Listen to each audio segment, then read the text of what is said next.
বন্ধুরা, রিঙ্কি রান্নাঘর প্রাণঘরেতে তোমাদের সকলকে আমন্ত্রণ রইল। আজকে তোমাদের সঙ্গে শেয়ার করছি পরোটার রেসিপি। আর এগুলো কিন্তু আটার, ময়দার নয়। তবে সকলের জন্য, কেননা দেখো ময়দা তো খাওয়া শরীরের পক্ষে ভালো নয়। আর তাই আমি আটা দিয়েই এই পরোটাগুলো করে ফেলেছি। আর এই পরোটাগুলো আমি কিভাবে করছি সেটা তো তোমরা দেখে বুঝতেই পেরেছো যে সবজি দিয়ে পরোটাটা করা। আর খেতে কিন্তু অসাধারণ হয়েছে। তোমরা যদি এইভাবে পরোটা করে না খেয়ে থাকো তবে একবার খেয়ে দেখো, কিন্তু দারুণ লাগবে খেতে। তা আমি এই পরোটাটা কিভাবে করছি তোমরা প্লিজ পুরো ভিডিওটা একবার স্কিপ না করে একটু দেখে নাও। প্রথমে আমি ব্রোকলিটা কুচিয়ে নিয়েছিলাম, আর তারপরে কিছু ধনেপাতাও, কয়েকটা ডালি আমি কুচিয়ে নিচ্ছি। আর কুচিয়ে নিচ্ছি ঝালের জন্য একটু লঙ্কা। আমার না আবার সব কিছুতে একটু ঝালটা বেশি পছন্দ করি, আর তার জন্য একটু ঝাল ঝাল হলে বেশ ভালো লাগবে খেতে, তাই একটু লঙ্কা কুচিয়ে নিয়েছি। আর একটু টমেটোও কুচিয়ে নিয়েছি। এবারে আমি এই ব্রোকলি দিয়ে তারপরে এই যে লঙ্কা আর ধনেপাতা কুচি আর টমেটো, এগুলো দিয়ে না আমি আটাটাকে মেখে নেব। আসলে কী হয়েছে জানো, আটাটা আমার আগেই মাখা হয়ে গেছিলো। আমি রুটি করার জন্য আটাটা মেখেছিলাম। তা এইভাবে সবজি দিয়ে আমার পরোটা খেতে খুব ইচ্ছা করলো, তাই 2 দলা রেখে দিয়েছিলাম এভাবে পরোটাটা করার জন্য। তা আমি সেই আটাটার মধ্যেই আমি এই সবজিগুলো দিয়ে আরেকটু গুঁড়ো শুকনো আটা মাখিয়ে, যেহেতু সবই ভেজা ভেজা জিনিস, টমেটো এর জন্য একটু নরম হয়ে গেছিলো, তা আবার একটুখানি সামান্য গুঁড়ো আটা দিয়ে এটাকে মাখিয়ে নিলাম।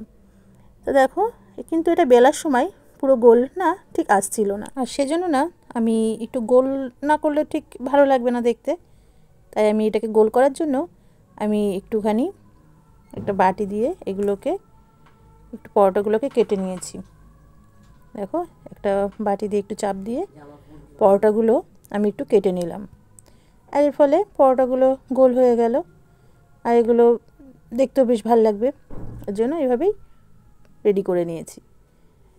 রুটির মতন করে একটু বেলে একটু বাটি দিয়ে কেটে নিলেই বেশ গোল হয়ে যাবে। এইভাবে তো দেখো আমার সব পরোটাগুলো কাটা হয়ে গেছে, পরোটাগুলো আমার রেডি হয়ে গেছে বেলা। এবার এগুলোকে আমি এক এক করে ভেজে নেব কড়াইতে। আমি এটা যেরকমভাবে পরোটা ভাজে, যেমন একটার পর একটা দিয়ে সব কটা উল্টে পাল্টে আগে প্রথমে সেঁকে নিয়ে তারপরে তেল দিয়ে এগুলোকে ভেজে নেয়, আমিও সেভাবেই এগুলোকে ভেজে নিয়েছি। তো বন্ধুরা, তোমরা একবার কিন্তু এভাবে করে খেয়ে দেখতে পারো, খুব ভালো লাগবে এভাবে পরোটাগুলোকে।